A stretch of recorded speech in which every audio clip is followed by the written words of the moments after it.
It is a very wet day today. It's cold and I feel miserable. We've just come back from a camping trip. Went to Wilson's Prom. It is a beautiful place in Victoria. If you guys are in Victoria and you've never been, why? I feel like it's the place that people go to.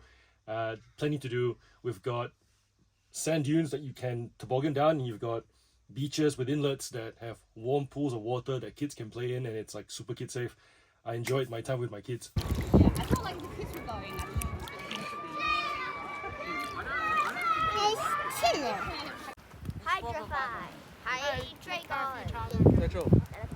As you can tell, I'm also under the weather because I went a little bit too hard. We're camping at a holiday park, and yeah, the car is still not unpacked, but we have orders to pack because it is the long weekend. This would be orders from Friday all the way through to today. It's Tuesday. Tomorrow, parcels get picked up again. I'll just talk through the stuff that's worth talking about. If you've followed this channel for a while, you essentially kind of know the flavor of the channel. But if you're new to the channel, my name is John. I'm a full-time eBay seller. I make my living selling items on eBay full-time. What that means is I source them from Facebook. I go to op shops. I get given items to sell on consignment, all for free. I'm the person that moves items that are pre-owned. That's essentially it. All those items, if they're worth bundling, I bundle them. But for the most part, I separate them and put them up individually on eBay. And the profit that I make, that is my full-time income. This is my garage, and I operate out of here, which means I also get to be really close to the kids. My kids are in primary school.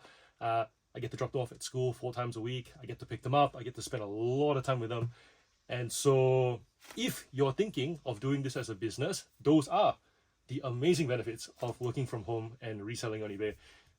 The cons, pretty obvious. It takes up space. That does require managing. I'm not the neatest of people, and so I probably would get a lot more in here if I was neater and more organized. But by nature, I just dump stuff wherever I think.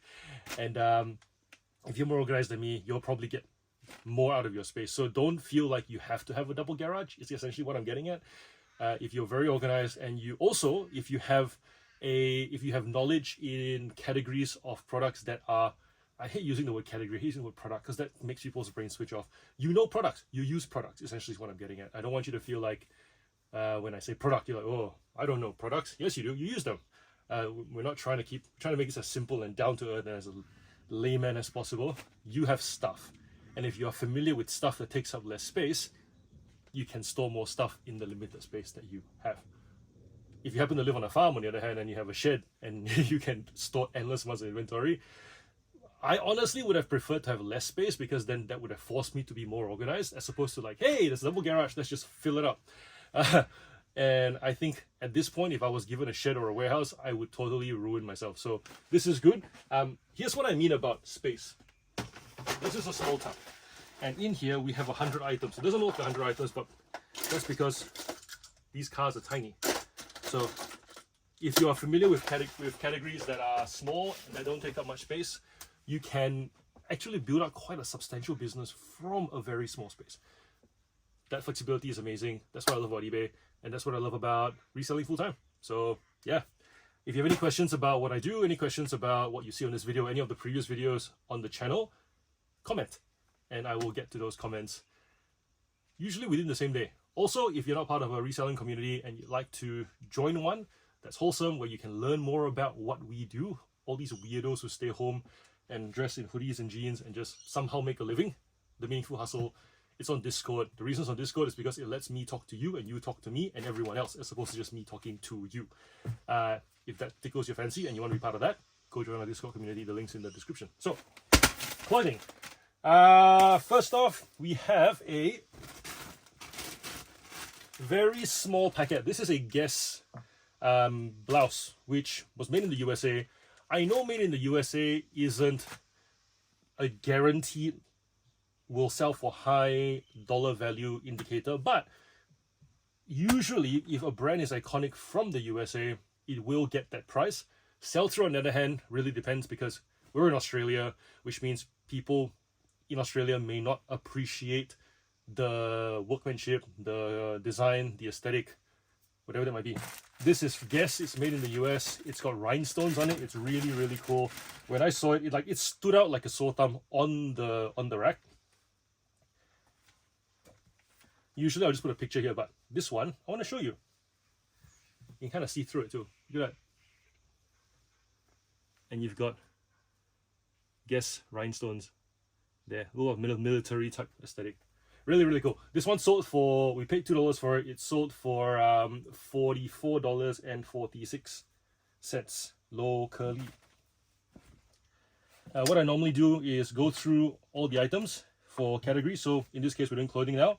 Then once we're done with that, we'll be a video break, pack them up, and then we'll go on to the toys. I also sell Hot Wheels cars, Thomas Train's action figures. That's the 4 kind of broad categories that we sell in. Reason for that is I have 4 different stores. Well, we've got 5, we've got baby clothing as well. And we split them up so that we get repeat buyers. A lot of the times when new resellers join, they complain that sales are not consistent. They complain that they don't know how to work the algorithm on eBay. Here's the thing, if you're not predictable, how can you expect to have predictable results? That's the most basic principle there is. If you're constantly changing, if you're putting up toys one day, clothing another day, electronics another day, you cannot expect your buyer base to remain the same, right? So, and if you think about but you might go, well, it's all stuff that people want. That is true. But then when you go to your local coffee shop or maybe your local barber and you want a certain person to cut your hair, they all can cut your hair. In that case, right, they're all barbers, but you still have preference. That predictability, where buyers turn up knowing what to expect, leads them to want to come back again. In fact, even if the buyers know that that person's working there, but that barber is inconsistent, or even not their own fault. Like if management goes, you're working Monday and Tuesday today, but next week I'm just gonna get you to work Friday. Despite them being there, the buyer doesn't know what they're getting. They can turn up, they can call. There's a lot of effort to get predictability. It's not offered to them by the seller. The buyer will eventually go elsewhere. Tale as old as time. Western movies, right? Cowboy rides across the plains, comes into the local saloon. So it's Kitty here, in the local whorehouse. Like predictable. If it's predictable, buyers will go through the effort to get what they expect. And so for us, multiple stores is very much about that. It's not about additional effort. And usually the main pushback I get is, but then you have to log in and out of accounts. Yeah. Because that benefit is huge.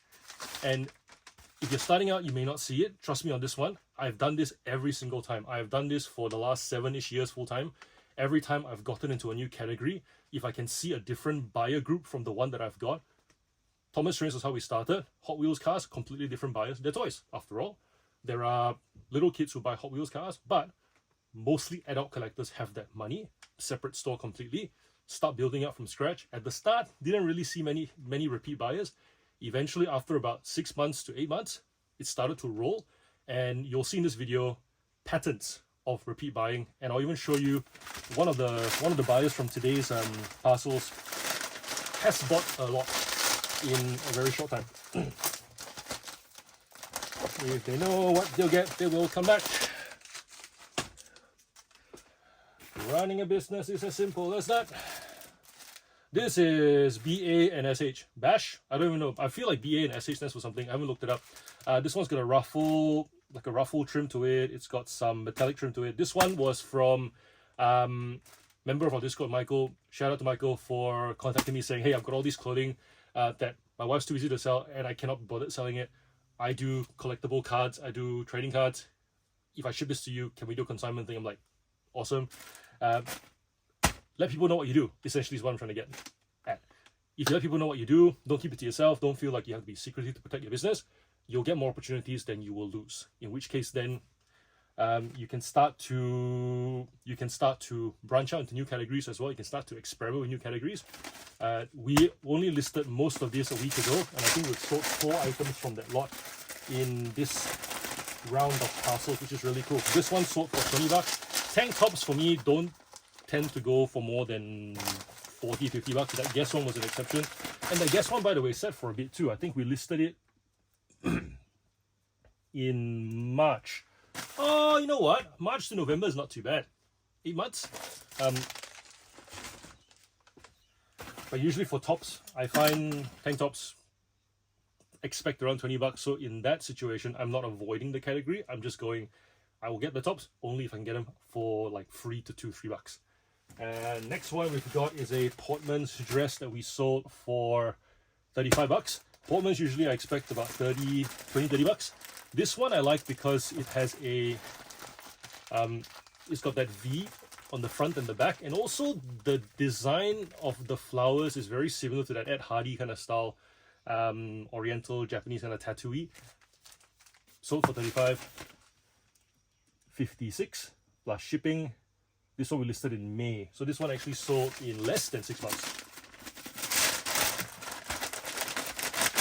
Next one we have is a linen dress by Alessandra. I don't get Alessandra. Most of their stuff isn't that good looking, but for some reason there's a following and they tend to sell for between like $30 to $50. So this is like a denim look linen dress that we sold for $40 plus shipping. This one is another one from that consignment lot. This is Bianca. So Bianca, they make oversized t-shirt dresses. The aesthetic is morning after an amazing night, I'm wearing the guy's shirt. That's kind of how I see their style, but for some reason it works for some people. You know, skinny jeans and this oversized pajama looking shirt, but the cuffs end there, so you're just like wearing this baggy kind of shirt. Makes you look rich maybe. They go for a fair bit of money too. Brand new, they're around $200 to $300. This one we sold for $100 plus shipping. Next up we have a misguided AC/DC, like a t-shirt dress. It's got this kind of distressed tie-dye bleach look. This one we sold for $20 plus shipping. We only paid $1 for it on clearance. We've had this for a while already actually.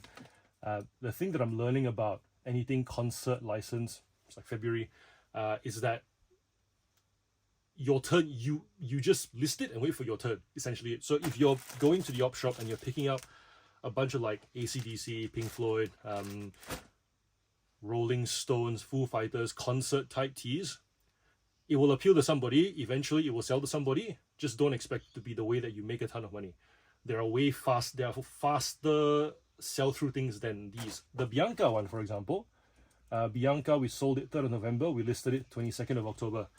This is that faster sell-through stuff that we're after. This, I'll pick it up if I see it. It is cheap, but if I'm not feeling it, I'll let it go. And usually I'll see it again because there's just plenty of it out there. This is Ganda, similar situation. We've had it since February as well. We sold for $20. Also, I think because when we listed it, the weather was getting colder, now it's getting warmer.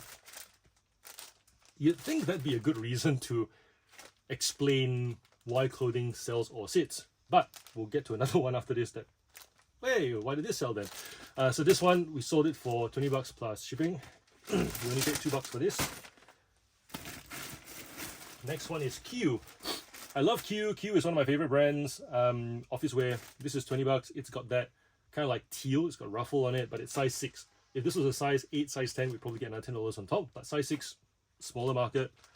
$20 for shipping. Happy with that. And this one only sat for 3 months. So not bad, not bad. Next one is Paul Smith. So Paul Smith, you can tell their stuff from the rainbow in the logo. They usually have this kind of lining on the back of the collar as well for most of their polos and on the inside of their buttons. This one we sold for $29 plus shipping. Another one from the consignment lot with Michael. This one is Foundling. Never heard of this brand before. Came across it only through this lot. $39 plus shipping. Quite nice. Very kind of like relaxed fit, lightweight feel, breathable garments. That's Foundling. We sold for $39. Skechers Go Walk 5. This one we have for a while. You think Skechers always sells? It does, but one of those wait your turn kind of things because it's just so easy to get them. Every shopping center has one, and usually if they're selling for $150 and then when they go into like 70, it's kind of, you need a good reason for someone to buy secondhand at 40, but we still sold it at 40.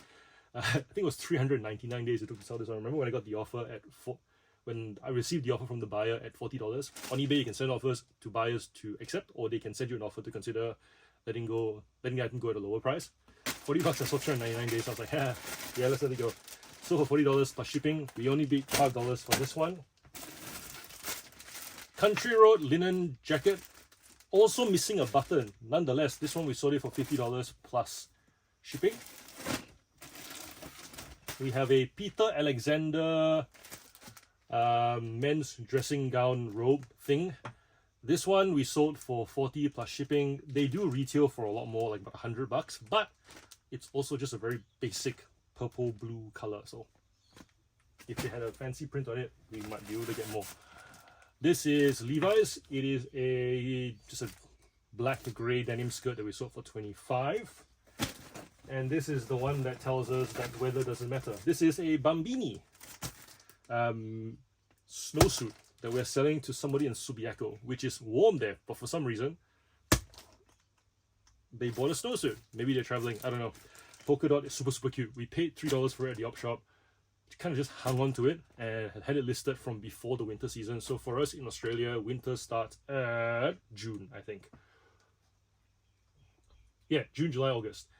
But we sold it in November. Weather is cold here, but not in WA. Nevertheless, $40 plus shipping. Very happy with that. I'm gonna pack these up and then we'll go retrieve the toys.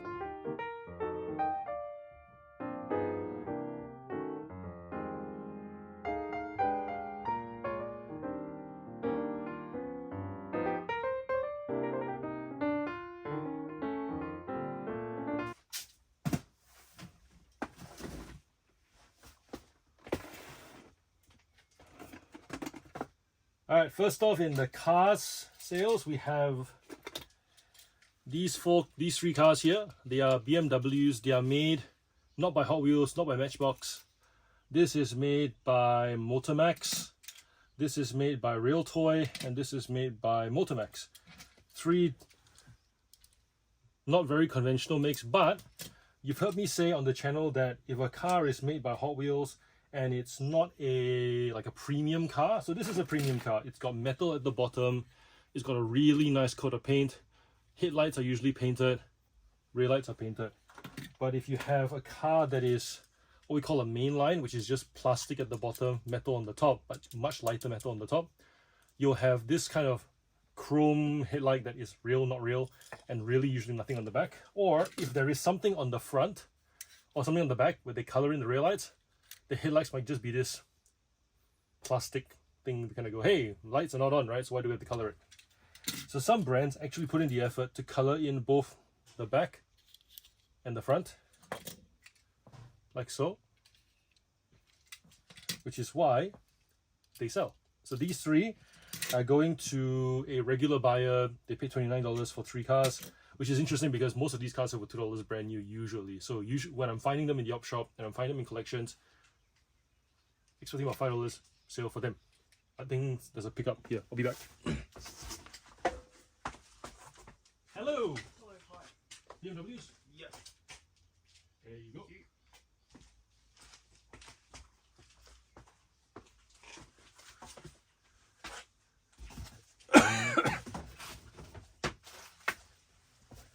And they've been picked up. All right, next one.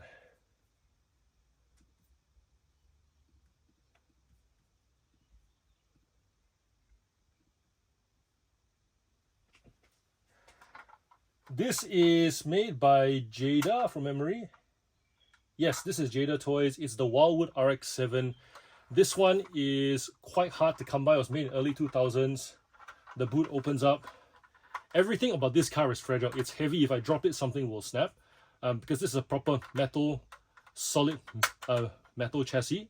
The hinge on these do not support the weight of these doors and stuff. So this is not a play thing. It's very much a display thing. Even though it's in this what you would call near mint condition, you can see it's not really holding up the weight anymore. But nonetheless, very detailed on the inside. If you look at the interior there, you can see colored in printed bucket seats. Even on the steering wheel, you've got detailing. And then on the front from, I think it should be able to open as well. And how do we do it without damaging the thing? Let's see. There we go. Very, very cool. This one, we sold it for, we had a whole bunch of offers. Usually also the colored back, colored front, rubber tires. Usually these would have sold at Kmart, Big W, and then once they were sold out, they were sold out, and then the next wave of cars would come in, which means if you wanted, say, an RX-7, and you go, you know what, I might pass. And then in 6 months' time, you go back to Kmart, you feel the urge to go buy a car or any toy shop, and you realize that now it's a bunch of Skylines, a bunch of Supras. You're like, oh, I really want the RX-7. You go on to eBay. This thing now is sitting not at $30 anymore, which was the retail. It's now at $50. And then you let enough time pass. We sold this for $80 plus shipping, which is really cool. So this will just go into a small box. If you wrap it up really tight, it will arrive as intended. Very, very happy with this one. The next one is, a lot of you guys who get into Hot Wheels ask me about super treasure hunts. Are they hard to find? How much do they sell for? And how do they come about? If they exist at all, do the scalpers always get them? Not really. I have only found a super treasure hunt twice. Once in a random K-hub near a mountain. So Kmart is the metro version. K-hub is like Kmart's curated version for a regional town. And in there, on the shelf, was a super treasure hunt for Auto World that we sold for $1,000 to the US that we paid $13 for. And the experience for me was, it was sitting there. If I did not pick it up, within the next minute, someone else would have. So that's kind of like the experience of treasure hunts. It's like if you're not there, you don't pick it up. If you try hunting for them, if you try hunting for them, it ends up being a numbers game anyways, in which case then you're spending time driving from shop to shop. You're trying to open up a bunch of crates. You're going to shops asking the owners, hey, do you have any unopened boxes of Hot Wheels that I can, perhaps hunt for a car? It's a lot of effort. You're better off just buying Hot Wheels collections that already have them, which was the case here. This one had eight super treasure hunts in them. We paid $2,500 for 2,000 cars near Geelong. And this was one of them. This is the Mustang, custom 18 Ford Mustang. The way you tell a super treasure hunt is the finish is metallic. You have a metallic paint usually instead of the normal, whatever this paint color is. My brain's foggy, but we will press through. Also, at the bottom, you'll see a star, like a little super treasure hunt logo. This one is gold. If it's gold, it's a super treasure hunt. They will have rubber tires as well. They sit in the boxes with every other Hot Wheels car, which means if you go to a Kmart or a Target or a Toys R Us, wherever it is that you buy cars, and you see boxes by Mattel and they're sealed, and you open them, you'll see the cars stacked up quite nicely. There is a chance that one of these are in there. And that's kind of why they call them super treasure hunts. This one was from 2019. We sold this for $100 plus shipping. We get a bunch of lowballs on these as well because people go, wow, I would have found it if I paid if I had $2, I would have found it. And then usually the people who lowball you justify by saying, well, I didn't have to put in the effort, but I guess I would have put in $50 for the effort, so I'll pay $50 for it. And I'm like, nah, market value is market value. And so I sold this for 100. This RX-7, we got loads of lowballs around that $40-50 as well. Just wait. If you know you'll sell, you'll sell. And that's the thing with eBay. If you sell consistently for long enough, you will know how long it takes for certain items to sell, and you will know the willingness to pay for certain items by the market as well. And oftentimes when I hear of, in our community or anywhere else for that matter, I hear people criticizing other sellers, whether it be because they showed what they do on YouTube or whether it be because they make comments on Facebook groups or whatever. And the first thing that they target is profitability. Oh, I guess you're not making much money then, ha ha ha. It's like, okay, I understand that, but they did sell it and they have shown you that it can sell. And that's a great data point, because if I buy something for $2, or in this case, $1.25, and I sell it for $100, it's great profit for me. I've shown you now that this item sells for $100. You now can go and find it. Maybe you pay 10, maybe you pay 20. It doesn't matter. You don't have to make the same amount of profit that I made, because the cost part is within my control. If I decide that I want to pick up something for $100 and sell it for $101, you should not dismiss that experience, because you still got to learn that the item can sell for $101 You just have to find it for less than $100 and make whatever profit tickles your fancy. And so oftentimes when we read other people's comments, other people's experience, when we watch other creators talk about their experience, there is this tendency to kind of not want to take the advice because there's a flaw in it. But what can we learn from it? You see what I'm trying to say? You can always learn so much from everybody, even the people that you hate, or people that you laugh at, people that you mock, the people that others throw shade at, because the fact is their activity is still activity that you have not experienced. Therefore, because we can sell anything, like in reselling on eBay, we can sell anything. There are so many more secondhand items in existence than new items. I say that on the channel all the time. Items that people got together in rooms to make machines to make these things. There's so much inventory to sell. You cannot possibly know how to sell all of it, which is why whenever you hear about someone selling a DVD set for $20 with free shipping and you scoff at it, you shouldn't. Instead go, that sells for $20. Good. If I pick it up at 1, I'll consider it. If I pick it up at 1 and I'm on band 5 shipping and I can make $10 on it, great. If I pick it up at 1 and there is a promotion at the moment on eBay where it's 50% off the final value fees for selling collectibles and media or whatever the category that you decide to put it in, great. Now it's a profitable item. You may decide to store it first until such time that those promotions come up. If you've sold on eBay for long enough, you know eBay cycles through these promotional periods almost annually. We have high value toy cars that we just don't list until eBay gives us that half, the 50% off or 30% off or whatever that discount is off the final value fees, because there's enough stock here that the buyers don't miss the stuff that I don't list. But if there's stuff that I know will still sell and sell relatively quickly, I'll list it because the fee justifies the sell-through. We want to learn from every single thing that we see and to actually question how it's possible rather than go, nah, not possible. They must be faking it. Nah. There are things that we can learn and we will learn. And so, Super Treasure Hunt, sold for $100. I could have sold for 50, it's still been profitable, but I know it sells for 100, and so I waited. Let me know in the comments, what's your thing that you wait for? And even if you don't want to let me know, that's okay, or let everybody else know. Just type, yeah, I sometimes wait too. That's good enough. This was in the box. The other $100 item that we saw is Thomas wooden motorized train. So this is metal, it's heavy, it goes on the wooden track, but it is metal.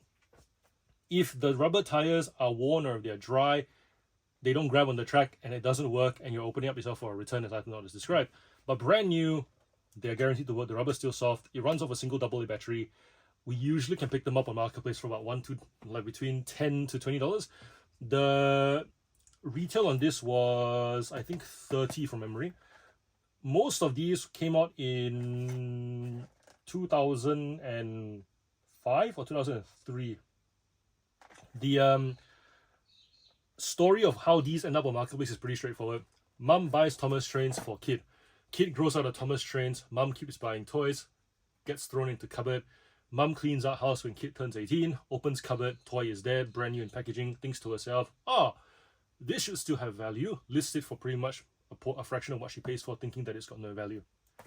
They tend to not sell quickly even though they're in high demand, because if I sold for $50, it would sell quite quickly, very similar to the situation, but we're heading into Christmas, and usually Christmas dollars are around $100 for this motorized train. So, and usually when parents buy toys for kids, and if you understand how kids work, I'm a parent, I've got 2 little kids, I'll buy them toys all the time and they're happy, they're thankful.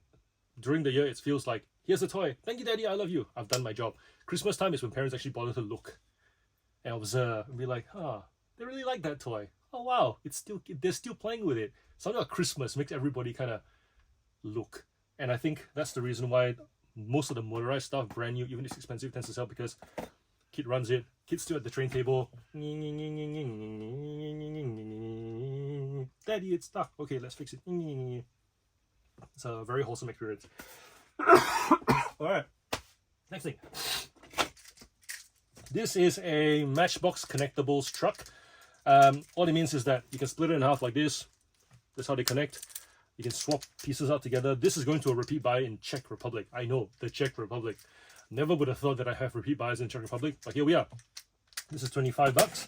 And then they asked me if I had any more Peterbilt connectables, and I said I did, because this is a piece that I've been kind of like holding out to see if I can find the other half in a lot somewhere.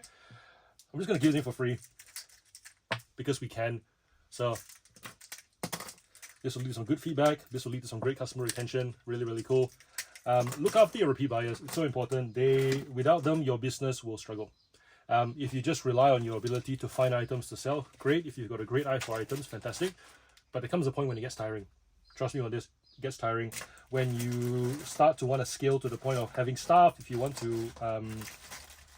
to be able to retire your wife, things like that, it's going to get tiring. You're going to find yourself having to pick what to list versus not, what to process versus not. The amount of packing you need to do continues to increase. Look after your repeat buyers. That way you're not constantly trying to guess what will sell, because you know it will sell.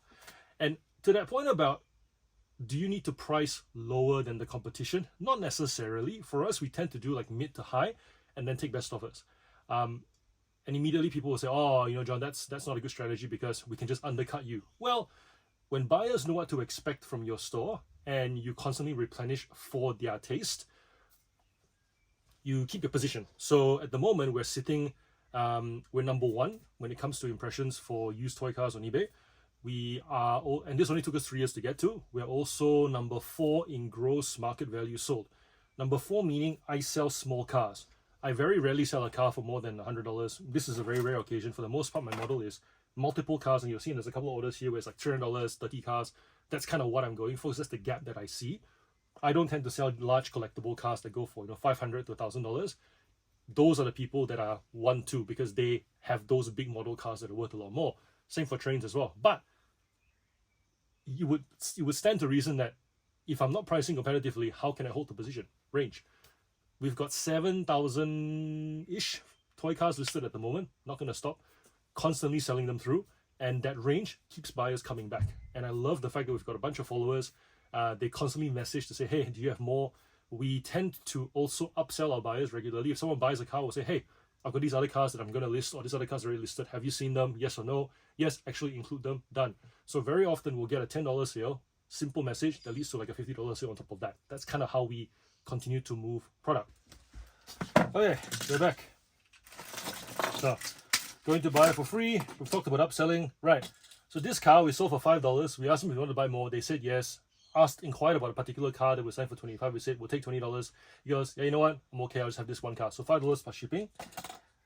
Conversely, we had this order that was for a bunch of JDM cars. This person normally buys Civics, so they bought this particular Civic Si. First, it's a new models, like a first edition car. It's $10 out of the packet. Remember, all these cars used to sell for $2. The windshield is also pretty scratched already, but we still sold it for $10. Then they go, yep, I'll add more to my order, and they added this R34 GTR green, this one red, and they also added this R35 for another $49 plus shipping, and all we did was refunded the postage. Done.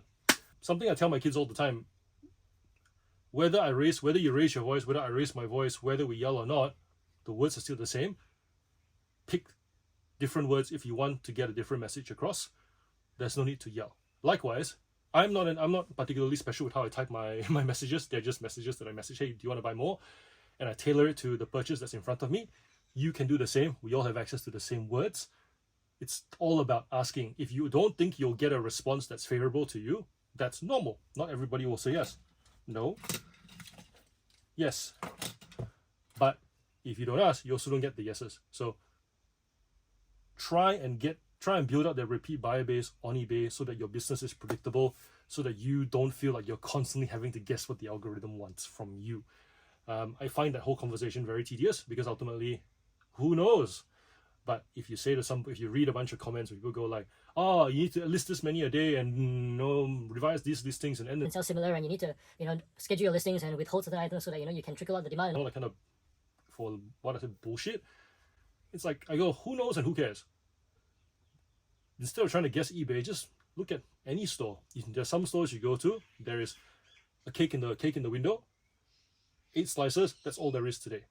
If you go there enough times and you try and buy another slice when there's none there, and they say, sorry, we've only got 1 cake, we only get 1 in a day, but that's consistent, people will try and come to get that slice of cake. Behavior changes because the seller is consistent. If you come there and there's always going to be a new cake, you come at any point in time expecting that to be cake. If the seller maintains it, they will sell cake constantly if that is a really good cake. One has to be constant.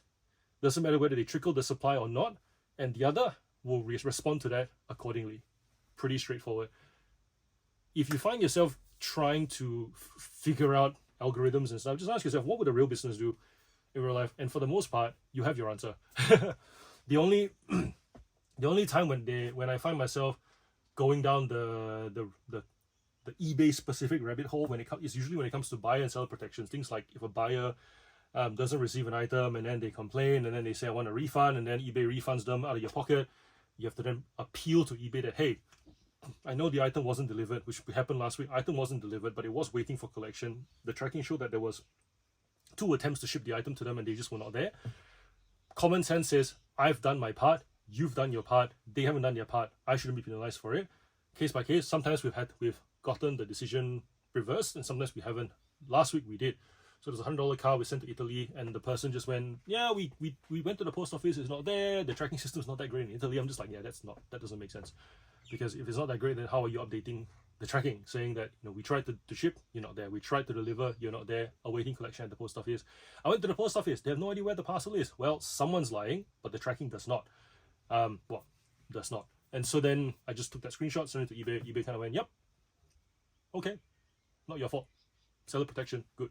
So that's really the only time when I really get into the whole eBay specific things. But for the most part, I just do whatever any normal business does. Don't mix my products together if it doesn't make sense. Don't expect my buyers, don't get offended when my buyers send me lowball offers because it's just normal buyer behavior. No different than someone who goes to a cafe asking, can I have extra sauce? If you take that personally, it shows on your face. That's the best part about eBay. I'm behind a computer. It doesn't show on my face. So if I get an offer, I'm just like, buyer doesn't see that. Take a breath, reply, hey, best I can do is this. You may lower again. It's best I can do is this. This is a Halo Warthog. This is a Guardians of the Galaxy Milano. If you've watched the movie, you'll recognize this. If you've played Halo, you'll recognize this. Whilst licensed cars are sought after, they don't tend to attract a high sale price. This sells for 6, this sells for 6. That's it. But it's still worth picking up if you have a store that caters to that buyer base that wants it. So these could very easily sit in an action figure store, easily sit in a general toy store. I would not bundle these two together because the buyer who wants one will not want the other for the most part. Or they will probably only want to pay $1 each because it's meant to be throwaway toys for their kids. But separately, $6.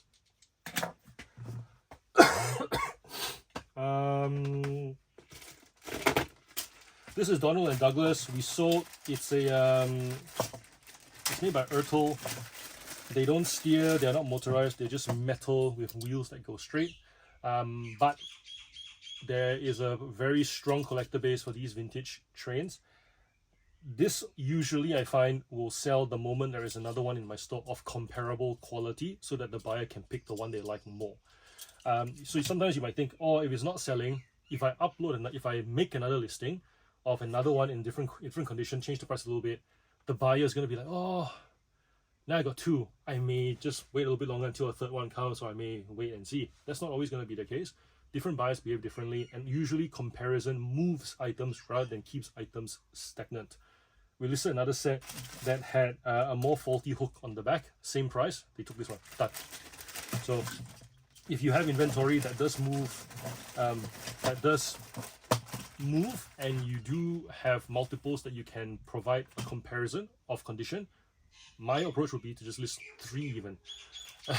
And that will usually lead to one of them just getting sold, and then the others eventually, when people who are watching going, oh, that's gone already, I better buy this one before the other one goes, especially heading towards Christmas time.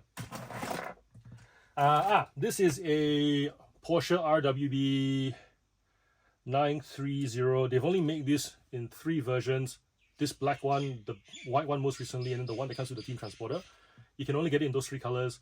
Oh, actually, there's a Red Line Club one that is really exclusive, really hard to find. That one I probably will never ever see in my lifetime. But this one, brand new in box, brand new in packet, does sell for about $150. This particularly scuffed one still sold for $39 plus shipping to Canada to the same buyer who bought my nicer one last week for $90. And here's the funny part. $80. The funny part was I had both of them listed, and I'm not sure if you've had this experience where buyers will do like test purchases where they'll go, I'll just buy one first, see if it gets shipped or not. If it gets shipped, then I'll come and buy the rest. Makes no sense to me. But at the same time, I go, you know what? How often do we read seller feedback, and then when we do, we still go, oh, I'm not quite sure.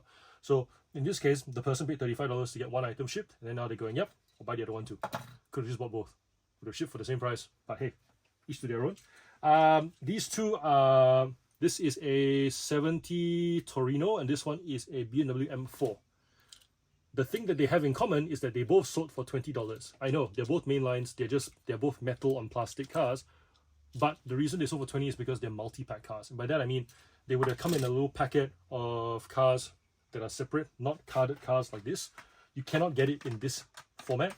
It will come in a box, almost like a box of chocolates, where there's a window, you can see all the cars that are there. These are exclusive to that. The Torino is from 2015, and the M4 is from 2024. This one's going to England, this one's just going to a local buyer, also a regular buyer. So even though there are some cars that don't sell for as much, and you might think that most Hot Wheel cars are like $2 to $5 each, depending on how they come about and how they're available, how you can find them. And also, if they look like real cars, I cannot stress that enough. The number of times I see eBay sellers sell cars that don't look like real cars. Like they'll get cars like this and go, oh yeah, this looks kind of cool, I'm just going to sell it for like $5. And it just sits there forever because it's just this random fast fish that no one cares for. You'll have a better outcome selling like a black M4 with the wheels that you can actually buy for an M4. Where someone will pay $20 plus $35 shipping to, in this case, I think it was Northern Ireland, the UK. Real cars sell better than fake ones, fake looking ones. And also, not all vintage cars sell for lots of money. This is Corgi Juniors. They're both, I think, Buick Regals. Sold to the same buyer, $7 each. And, ooh, what else have I got? The rest are all pretty standard. All right, I'm going to get more items, and then if I come across anything else, I will let you guys know.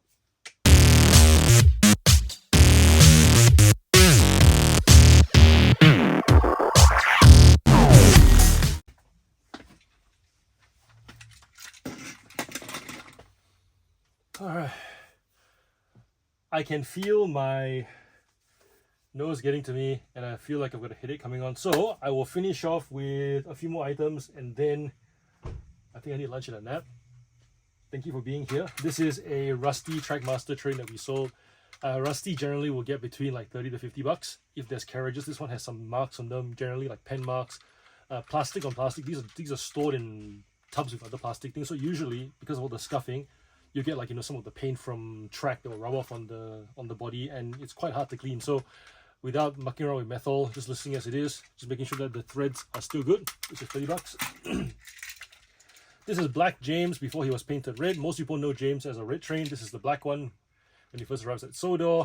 Eyebrows a little bit missing, but and corner scuffs as well. Very hard to find this train unless you ship it from Japan or Hong Kong directly.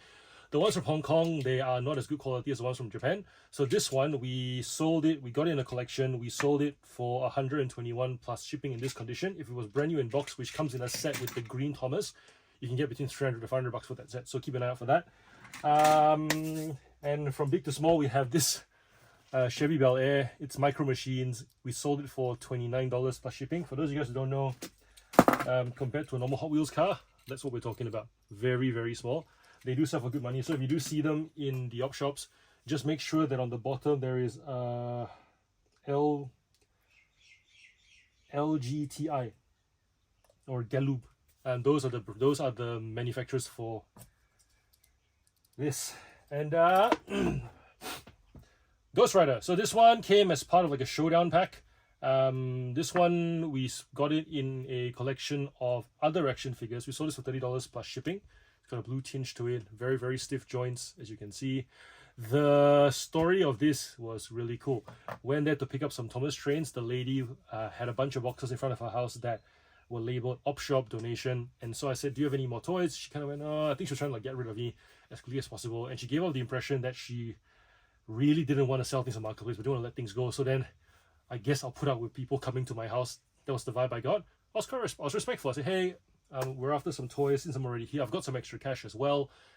Not overly keen, just be calm and collected. She was like, what are you looking for? She started rummaging around. I said, oh, you have costumes. I've got little kids.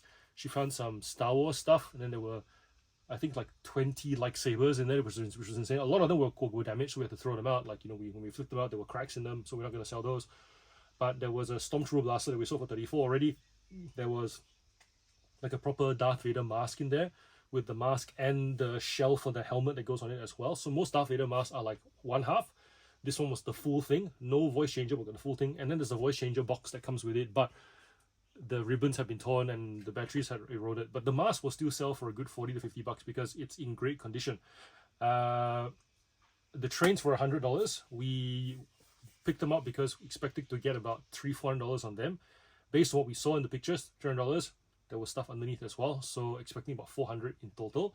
May not sound like a great flip, but for me, given that I've already got 1,500 Thomas listings at the moment, I'm really just picking up lots that help me to replenish the store, because items that go in the store that I don't currently have but are related to other items lead to repeat sales, lead to buyers going, yep, I wanted to buy 8 items really, and now there are 8 items here that I want. So that's kind of why I drove there to get it, but I always ask, do you have any more?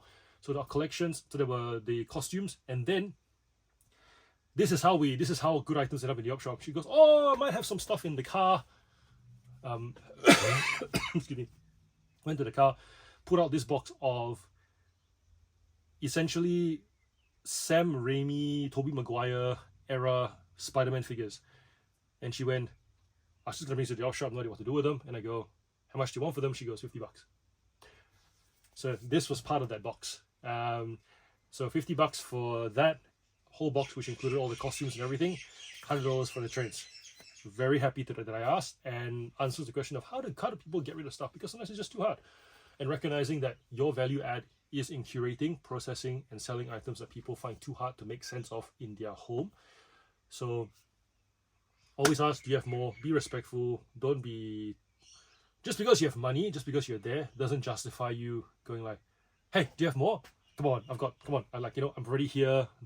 Don't need to play those games. Just be respectful. Give them the space to think. People don't think under pressure very well. The best results come from just asking calmly, collected, do you have any more? I've got little kids. I'm looking for toys, maybe some clothing if you have that. And usually they'll think of stuff as well, and then just have a response ready of, yes, I take that. No, actually, that's not something that we'd be interested in. That's it. And move on. So that was what this came from. I do have like a huge order that I wanted to talk you guys through, but then this is happening. I will say this buyer has been in our store for the last so they've had 76 orders, 325 items. The total sales is $2,633, and they've only been with us since, I think the oldest order we have from them, if I can go down, is the first item they bought was in July 2025. So that's pretty cool. Like, in less than 6 months, they have spent $2,600 with us, 325 items, which blows my mind. The fact that when you create an environment where buyers want to come and buyers want to shop, if they like your shop, then for the most part, they pay retail too, which is amazing. He'll just buy all these cars and then go, just let me know what the total is for shipping, and then sometimes he'll pay for the shipping and then I'll just refund him the difference.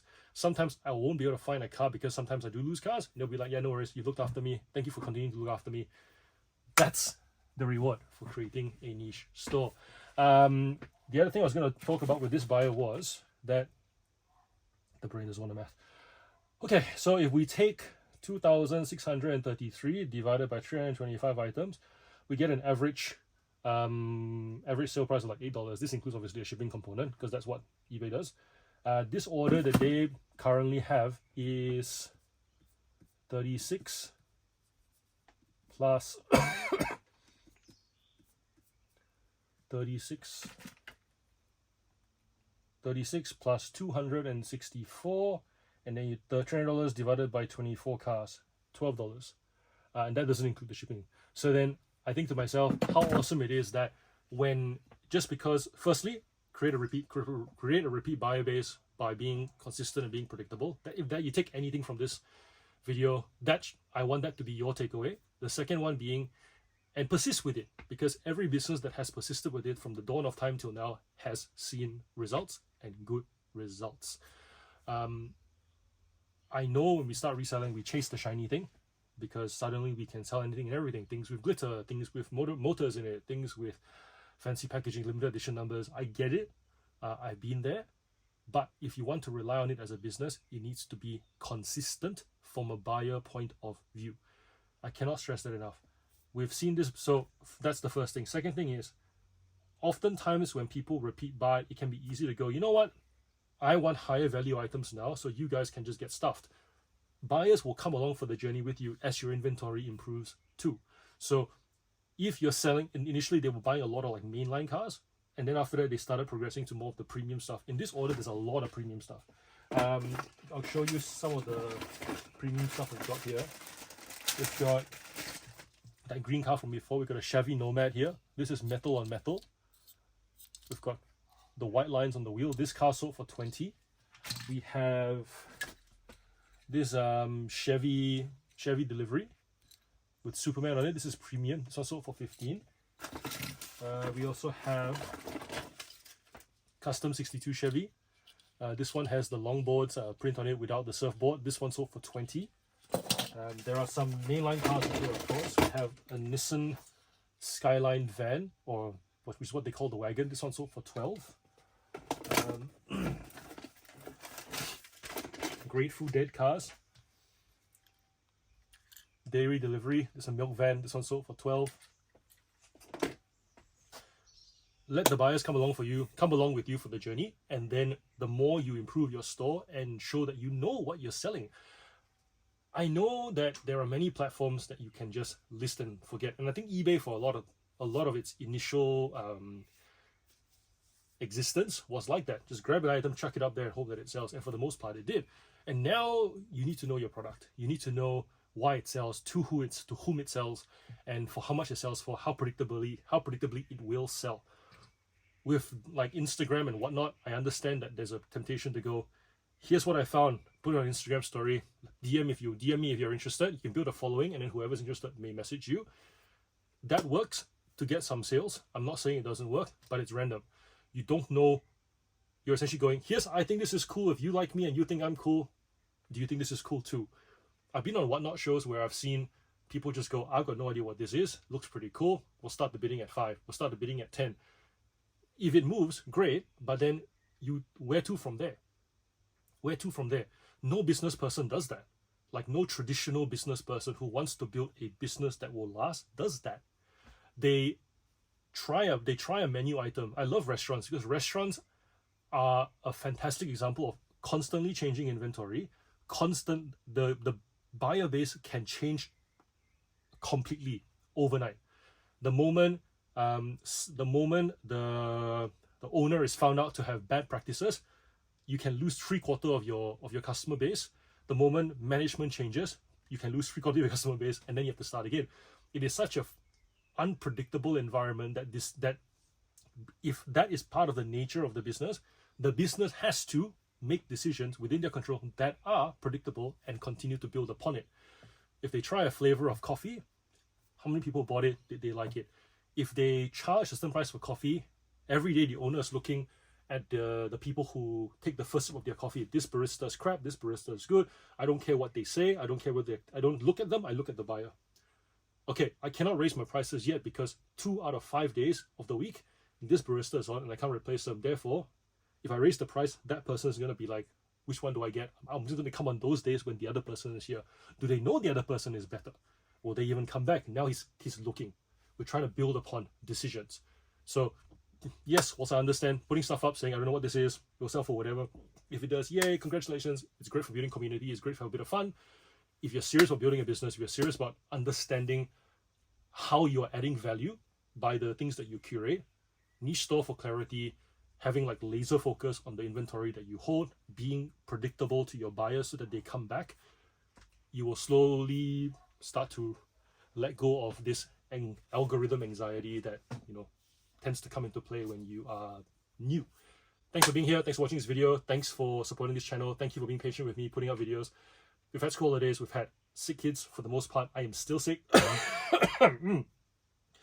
Tomorrow I have the joy of being the mascot at my daughter's athletics day. I'm not sure if coughing me should really be in an inflatable dinosaur suit, but I really want to do it because I did it for my son and it was a hit.